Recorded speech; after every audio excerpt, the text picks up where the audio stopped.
Itulah juga kelebihan dari menangkap murai batu dengan cara disemprot. Jadi dia itu nggak begitu stres. Jadi dia pada saat setelah ditangkap, nah itu dia sibuk untuk membersihkan bulunya.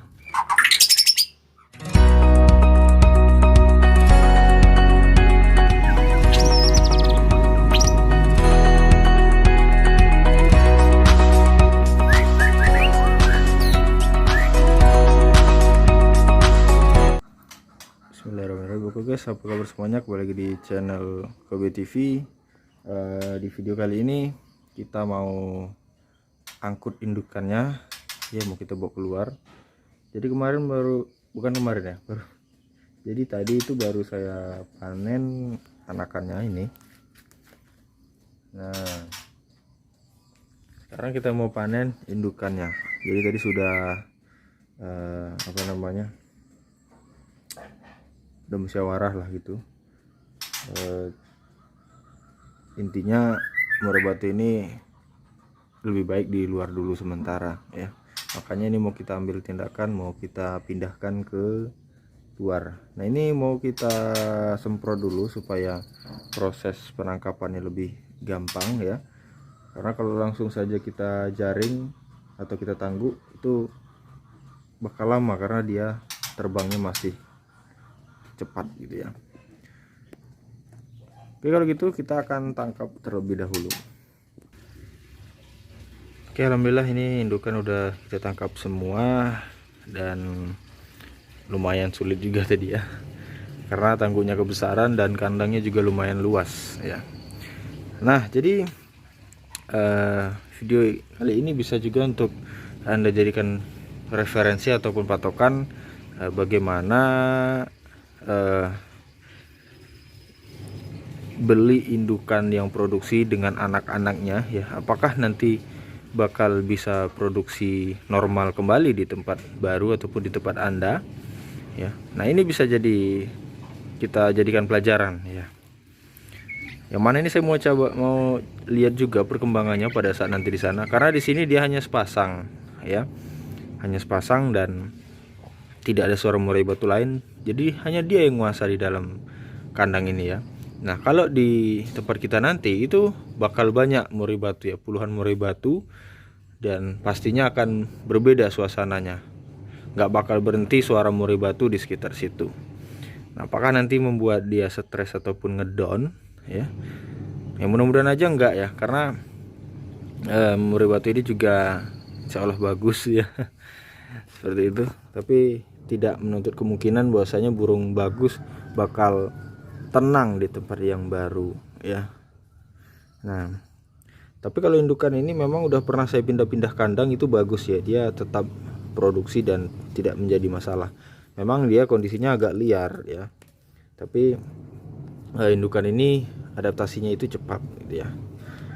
Nah itulah juga kelebihan dari menangkap murai batu dengan cara disemprot. Jadi dia itu nggak begitu stres. Jadi dia pada saat setelah ditangkap, nah itu dia sibuk untuk membersihkan bulunya. Nah jadi seperti itu.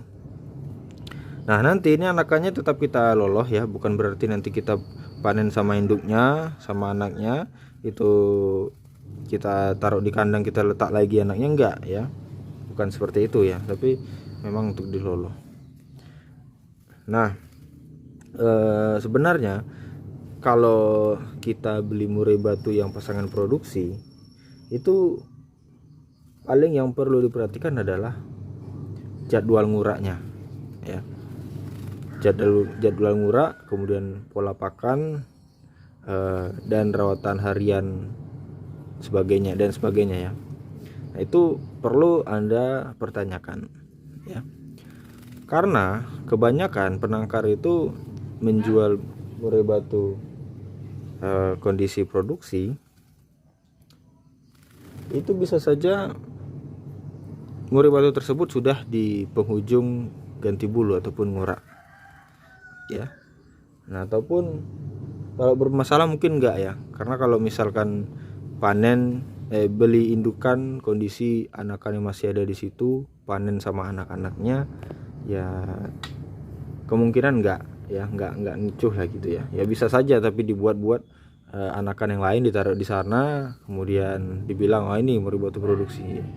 tapi mungkin kecil ya, kecil kemungkinan hal yang seperti itu. Nah,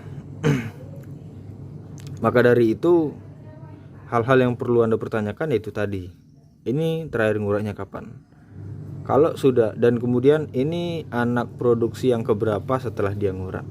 Kalau masih sekitaran 1 sampai 3 atau 4 maksimal itu masih aman. Tapi kalau udah 5 ke atas ya, 6, 7, 8, 9 ya, itu udah hati-hati. Dan juga bisa saja kalau kondisi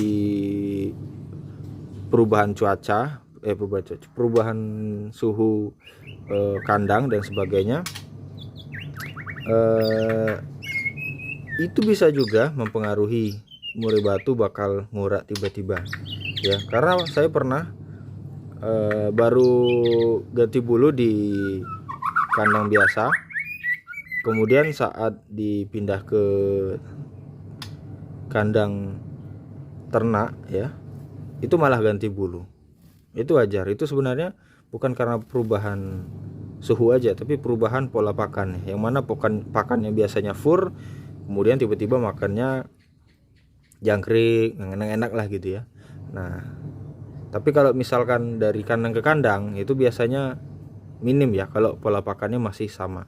Makanya tadi saya sampaikan bahwasanya kalau membeli murai batu pasangan produksi sama anak-anaknya, usahakan tanya yang tadi ya, tiga tadi yang paling penting ya, itu pola pakan, kemudian terakhir berproduksi kapan. Nah, itu sangat penting ya untuk menjadi referensi kita dan pertimbangan kita. Jadi untuk gambaran, murai batu biasanya stop produksi dimulai dari produksi yang ke-9 sampai ke-14 ya. Kalau yang hebat ya 14. Tapi kalau yang standar-standar itu sekitar 8 sampai 9 kali produksi ya. Kenapa saya katakan seperti itu? Karena saya mencatat setiap indukan murai batu saya yang di sana, itu ada beberapa indukan ya, rata-rata itu 9 sampai 10 ya. Kadang yang ke 11-12 nya itu udah ngawur gitu ya, entah zong lah, entah macam-macam lah gitu ya. Tapi kalau rawatannya bagus biasanya bisa sampai 14. Dan bukan hanya rawatan, itu tergantung dari indukannya juga ya. Jadi kalau misalkan waduh ini udah saya sesuaikan dengan permintaan penjual dan sebagainya, tapi kok masih seperti ini, nah itu berarti memang model indukannya ya. Tuh mereka masih senang-senang aja gitu ya. Saya senang melihat murai batu yang seperti ini daripada murai batu yang setelah ditangkap terbang sana terbang sini, numbur-numbur dan sebagainya. Nah itu malah bikin pusing sebenarnya tuh ya. Oh ya, ini untuk informasi, ini adalah anaknya King Killer ya, yang mana ini adalah cucunya King Killer, dan juga anaknya ini sudah ada yang berproduksi. Jadi King Killernya udah ada cicit ya, mungkin udah ada saya buatkan videonya. Bagi yang menonton mungkin udah tahu, tapi yang belum menonton mungkin di sini saya kasih tahu bahwasanya ini udah punya cucu ya, King Killer udah punya cicit. Nah seperti itu. Oke guys, kalau gitu seperti itu dulu.